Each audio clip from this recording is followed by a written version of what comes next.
అందరికీ నమస్కారం అండి. ఈరోజు మనం పినిశెట్టి శ్రీనివాసరావు గారు రచించిన హౌస్ హస్బెండ్ అనే ఓ చక్కటి కథను విందాం. ఇక కథలోకి వెళ్దాం. A+B² అనే సాఫ్ట్వేర్ కంపెనీలో పనిచేసే 6 లేడీ సాఫ్ట్వేర్ ఇంజనీర్స్ లంచ్ బ్రేక్లో కలిశారు. వారిలో 5 అత్తారింటికి దారి చూసుకున్నారు. ఇక మిగిలింది సరు ఒక్కటే. లేటుకి కారణం సరు రూటే సెపరేటు. హౌస్ హస్బెండ్ గా ఉండటానికి ఇష్టపడేవాడే తనకి మొగుడయ్యే అర్హత సాధిస్తాడు. కాని తను మాత్రం ఉద్యోగం చేస్తుంది. ఈ కండిషనే సరు పెళ్లి డిలేకి కారణం. మీ ఎరుకలో నా కండిషన్కి ఒప్పుకునే ఒక్క మగాడుంటే చెప్పండే. నా వ్యాలెట్లో తాలిబొట్టు రెడీగా ఉంది. నాకు నచ్చితే ఇట్నుంచిటే పెళ్లి, రిజిస్టర్ మ్యారేజ్ చేసుకుంటాను అంది సరు తన కొలీగ్స్తో. ఇది మగరాయుడే బాబు, దీనికి మొగుడిని తేవటం మన వల్ల కాదు అనుకొని, పోన్లే తల్లి, ఇప్పుడు నువ్వు పెళ్లి చేసుకోకపోతే దేశానికి ఏవీ నష్టం లేదు అన్నారు కొలీగ్స్. మీలా రొటీన్గా ఆలోచించటం నా వల్ల కాదు. అందరూ నడిచే దారిలోనే మనము నడుద్దాం అనుకునేవాళ్లు కొత్త దారులు వెతకరు, కొత్తదనం చవి చూడరు. బట్ ఐఆమ్ డిఫరెంట్ యునో అంది సరు. అయినా ఈ మొండిదానికి మొగుడెందుకే? ఓ పనోడు కం వంటోడు దీనికి దొరుకుతాడేమో కాని ఇంకో పని తెలిసిన మొగుడైతే దొరకడు అనుకుని ఊరుకున్నారు కొలీగ్స్. తన ఫోన్ రింగ్ అయితే, ఎస్ సరు హియర్ అంది. గుడ్ మార్నింగ్ సరూజీ, ఐఆమ్ గిరి. mogudsandpellams.com మ్యాట్రిమోనీలో మీ యాడ్ చూశాను. హౌస్ హస్బెండ్ గా రావటానికి నాకు అంగీకారమే. మీ గురించి చెప్పండి. నా హైటు 5'10", వెయిట్ 70+, వయస్సు 28, ఫేర్ కాంప్లెక్షన్, రోజు జిమ్ చేస్తాను. హోటల్ మేనేజ్మెంట్ కోర్సు చేశాక ఓ 5 స్టార్ హోటల్లో సంవత్సరం పాటు మేనేజర్గా చేసిన అనుభవం ఉంది. నిత్యం హోటల్కి వచ్చిపోయే ఎవరెవరో అపరిచితులకు స్వాగత సత్కారాలు చేసి సాగనంపటం నచ్చక ఉద్యోగానికి రాజీనామా చేసేశాను. నా టాలెంటు, నా సర్వీసెస్, నా సర్వస్వం నా ఒకే ఒక్క భార్యకే దక్కాలన్న ఆశయంతో ఉన్నాను. నా భార్య ఉద్యోగం చేసినా నాకిష్టమే చెప్పాడు గిరి. మరి జాబ్కి రిజైన్ చేస్తే ఎలా అడిగింది సరు. అర్థమైంది, చెప్తాను. హాబీ కోసమే నేను హోటల్ మేనేజ్మెంట్ కోర్సు చేశాను. నిజానికి నాకసలు ఉద్యోగం చేయవలసిన అవసరమే లేదు. జీవితాంతం కూర్చొని తిన్నా తరగనంత ఆస్తి ఉంది అన్నాడు గిరి. ఇతనెవరో భలే ఇంట్రెస్టింగ్ గా ఉన్నాడే అనుకొని, సరే అయితే ఈ సండే సాయంత్రం మనం ఒకసారి కలుద్దాం. ప్లేసు టైము ఫోన్ చేసి చెప్తాను అంది సరు. ఓకే సరూజీ, మీ కాల్ గురించి వెయిట్ చేస్తూ ఉంటాను, బాయ్ అన్నాడు గిరి. రాత్రి 7ంటికి హోటల్ ఇతిహాస్లో మీట్ అయ్యారు సరు గిరి. డైనింగ్ టేబుల్ దగ్గర ఎదురెదురుగా కూర్చున్నారు. కలుసుకోగానే కరచాలనం తప్ప 2 నిమిషాల వరకు మాటల్లేవు వాళ్ల మధ్య. గిరిది జిమ్ చేసిన బాడీ ఏమో మనిషి మంచి ఫిజిక్తో హీమ్యాన్లా ఉన్నాడు.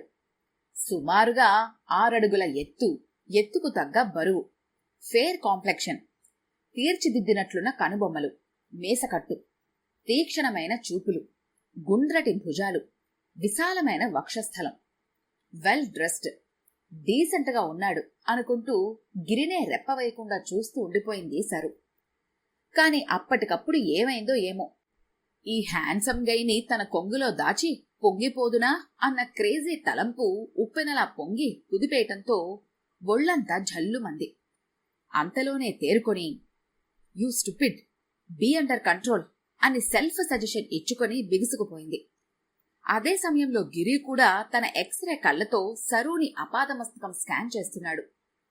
ఉండి లేనట్లుగా పిడికెడు నడుము, చక్కని చిక్కని ఒత్తైన నల్లటి పొడవాటి కురులు, సెకండ్ హాఫ్లో డామినేట్ చేస్తుంటే చంపకు చారడేసి కళ్ళు, తేనె రంగు పెదాలు, సంపెంగ ముక్కు, అన్నీ చూస్తూ మంచి బాలుడిలా చేతులు కట్టుకుని కూర్చున్నాడు. డిన్నర్ చేస్తూనే ఒకరి గురించి ఒకరు క్షుణ్ణంగా తెలుసుకున్నాక, మీరేమైనా అడగాలనుకుంటే అడగండి సరూజీ అన్నాడు గిరి. అవసరం లేదు, ఇక వెళ్దాం. త్వరలోనే ఫోన్ చేసి నా నిర్ణయం చెప్తాను అంటూ లేచి నించుంది సరు. ఓకే, మీ కాల్ గురించి వెయిట్ చేస్తూ ఉంటాను అని గిరి అనగానే ఇద్దరూ బయటకొచ్చి బాయ్ చెప్పుకొని ఎవరి వాహనంలో వారు వెళ్ళిపోయారు. నేను గాలిగోపురం, నువ్వు ప్రేమ పావురం, వచ్చి వాలై తక్షణం అని పాడుకుంటూ తన వసతికి చేరుకున్నాడు గిరి. నెల తిరగకుండానే సరు, గిరి వివాహ బంధంతో ఒక్కటయ్యారు. కొత్త జంటకు ప్రతిరోజు పండగే, ప్రతి రాత్రి వసంతరాత్రి అన్నట్లుగా ఉంది. గిరి రాత్రైతే వైఫ్ హస్బెండ్ గాను, పగలైతే హౌస్ హస్బెండ్ గాను 2 పోస్టులు సమర్థవంతంగా నిర్వహిస్తున్నాడు. సరు రోజు పొద్దున్న 8కి ఆఫీస్కు బయలుదేరి సాయంత్రం 6 తర్వాత ఇంటికి చేరుతోంది. గిరి పొద్దున్నే లేచి జిమ్ చేసి ఫ్రెషప్ అయ్యి సరుని నిద్రలేపి తను బ్రష్ చేసొచ్చాక ఇద్దరూ డైనింగ్ టేబుల్ దగ్గర కూర్చొని కబుర్లు చెప్పుకుంటూ కాఫీ తాగుతారు. సరు స్నానానికి వెళ్లేలోపే బాత్రూంలో గీజర్ ఆన్ చేసి బెడ్రూంలోకి వచ్చేలోపే ఏసీ ఆన్ చేసి ఉంచుతాడు గిరి. ఇక పూజగదిలో దేవుళ్లకు పూలు, నైవేద్యం, డైనింగ్ టేబుల్ మీద బ్రేక్ఫాస్ట్, ఫ్రూట్ జ్యూస్తో పాటు లంచ్ బాక్స్ రెడీగా ఉంచుతాడు. సరు అదే క్రమంలో ఒకదాని తర్వాత ఒకటి కంప్లీట్ చేసుకుంటూ సరిగ్గా 8ంటికి ఆఫీస్ క్యాబ్ కోసం వెయిట్ చేస్తూ ఉంటుంది. గిరి ఓ డిసిప్లైన్డ్, వెల్ ట్రైన్డ్ హౌస్ హస్బెండ్లా సమయపాలన పాటిస్తూ చకచకా పనులు చేస్తుండటంతో సరు గిరిని మెచ్చుకుంటూ ఉంటుంది. ఇక గిరి సరు ఆఫీస్కు వెళ్లగానే వచ్చే సర్వెంట్ మైడ్తో ఇంటి పనులు చేయించి పంపేస్తాడు. ఆ తర్వాత పెద్దగా చెయ్యతగ్గ పనులే ఉండవు గనక మొబైల్ చూస్తూనో టీవీ చూస్తూనో టైంపాస్ చేస్తూ ఉంటాడు. సాయంత్రం సరు ఇంటికి రాగానే టీ, స్నాక్స్, రాత్రి 9కి భోజనం, 10ంటికి మంచం ఎక్కేయడం. ఎక్కడా ఉడలిడుకులు లేకుండా జీవితం ఆనందంగా, సాఫీగా, ప్రశాంతంగా సాగిపోతుంది ఇద్దరికి. సరోగిరిల పెళ్ళై దాదాపు 2 నెలలు కావస్తుంది. ఎందుకో హనీమూన్ వెరీ సూన్ అయిపోయినట్లుగా అనిపిస్తోంది. అంతా బాగానే ఉన్నట్లు అనిపిస్తున్నా అంతర్లీనంగా ఏదో తెలియని అసంతృప్తి కనబడుతోంది ఇద్దరిలో. ఎంతకీ సరుని సంతోష పెట్టాలని ప్రతి చిన్న విషయానికి సరుని సంప్రదిస్తున్నాడు గిరి. గిరి ఏం చేసినా, ఎలా చేసినా తనకి ఇష్టమేనని సరు చెప్పినా సరు ఆఫీస్లో ఉన్నప్పుడు కూడా ఫోన్ చేసి అడుగుతుంటే సరుకి తలనొప్పిగా ఉంటుంది. ఒక్కోసారి ఆఫీస్లో పని ఒత్తిడి కారణంగా తనకు అలసట, తలనొప్పి వలన రాత్రిపూట కలయిక సమయంలో తన విముఖత చూపిస్తుంటే పగలంతా ఖాళీగా, విశ్రాంతిగా ఉండటం వలన గిరి సుముఖత కనబర్చటంతో దాంపత్య విషయంలో ఇబ్బందికర పరిస్థితులు చోటు చేసుకుంటున్నాయి. సరు సమస్యలు ఒక రకంగా ఉంటే గిరివి మరో రకంగా ఉన్నాయి. పక్కింటి పంకజం మొదట్లో పంచదార, తోడుచుక్క కోసమని రావటం మొదలుపెట్టి తర్వాత వాళ్ళాయన పొద్దున్ననగా ఫ్యాక్టరీకి వెళ్లిపోతే రాత్రి భోజనం వేళ కాని తిరిగి రాడని, తనకి పిల్లలు కూడా లేకపోవటంతో ఏం తోచదని, అందుకనే తోడుకోసం ఇలా వస్తున్నానని చెప్పింది. గిరికి వంటలు కూడా చేయటం బాగా వచ్చు కనుక mushroom curry, paneer butter masala, ఇంకా వెజ్ మంచూరియా లాంటివి ఎలా చేయాలో తనకు నేర్పించమని అడుగుతోంది. పక్కింటి పంకజం విషయం ఎప్పటికప్పుడు సరుతో చెప్పాలనుకున్నా చెప్తే సరు ఎలా రియాక్ట్ అవుతుందోనని అనుకుంటూ చెప్పకుండా వాయిదా వేస్తున్నాడు గిరి.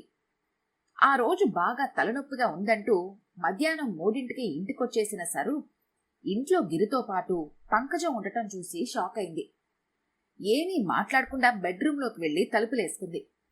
కాసేపటి తర్వాత గిరి వచ్చి సరుతో ఏదో చెప్పబోతే ప్లీజ్ ఏం మాట్లాడొద్దు అంటూ కట్ చేసింది. ఈ కారణంగా 2 రోజుల పాటు ఇద్దరి మధ్య స్లీప్ డైవర్స్ చోటు చేసుకుంది.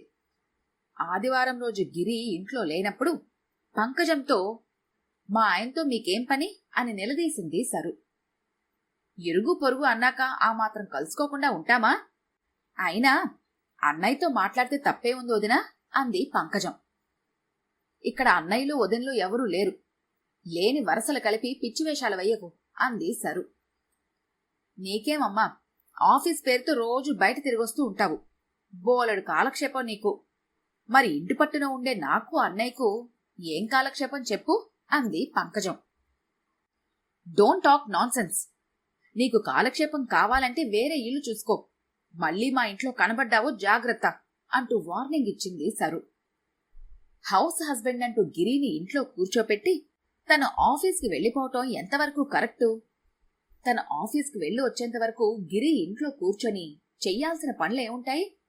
అందరు ఆడవాళ్లలా తను ఉండకూడదని, రొటీన్కి భిన్నంగా ఆలోచించాలని తను చేసిన ప్రయత్నం బెడిసికొట్టిందా? సరులో అంతర్మదనం మొదలైంది. 3వ రోజు రాత్రి పడుకున్నప్పుడు సరు గిరిని దగ్గరగా లాక్కొని, మీవన్నీ మీ భార్యకే సొంతమన్నారు అని వెక్కి వెక్కి ఏడుస్తుంటే, ఏయ్ సరు, ఏంటిది? నన్ను నమ్ము, నేను తప్పు చేయలేదు, చెయ్యను కూడా, ఎప్పటికీ నేను నీవాడ్నే అంటూ సరుని మరింత దగ్గరగా లాక్కున్నాడు. గిరి, ఈ రోజు నుంచి ఇంటి పనైనా వంట పనైనా ఇద్దరం కలిసే చేద్దాం అంది సరు. అంటే నా హౌస్ హస్బెండ్ పోస్టు తీసేసినట్లేనా? మరైతే నేను రేపు నా హోటల్ మేనేజర్ పోస్టులో జాయిన్ అయిపోవచ్చా అని అర్థం కాక చూస్తున్న సరుతో, ఎస్, నేను నా ఉద్యోగానికి రిజైన్ చెయ్యలేదు, 2 నెలలు లీవ్ పెట్టానంతే. ఈ నా పోస్టు తాత్కాలికమే అని నాకు తెలుసు అన్నాడు గిరి. రియలీ అని ఆశ్చర్యపోతూ, లైఫ్ పార్ట్నర్స్ అయిన భార్యాభర్తలు ప్రతి పనిని షేర్ చేసుకుంటూ పోవాలే తప్ప ఇది నా పని, అది నీ పని అని గిరిగీసుకుని కూర్చోవటం అర్ధరహితం. హౌస్ హస్బెండ్, హౌస్ వైఫ్ అనేది లేనే లేవు, ఓన్లీ హస్బెండ్ అండ్ వైఫ్ అంతే అంది సరు. ఎస్ మేడం, ఈ సంతోష సమయంలో వీలైతే ఒక కప్పు కాఫీ ప్లీజ్ అన్నాడు గిరి. ఇప్పుడే తెస్తా అంటూ కిచెన్లోకి వెళ్ళింది సరు. ఈ కథ కనుక మీకు నచ్చినట్లయితే లైక్ చేయండి, షేర్ చేయండి. మరిన్ని ఇంట్రెస్టింగ్ కథల కోసం మా ఛానల్ని తప్పకుండా సబ్స్క్రైబ్ చేసుకోండి.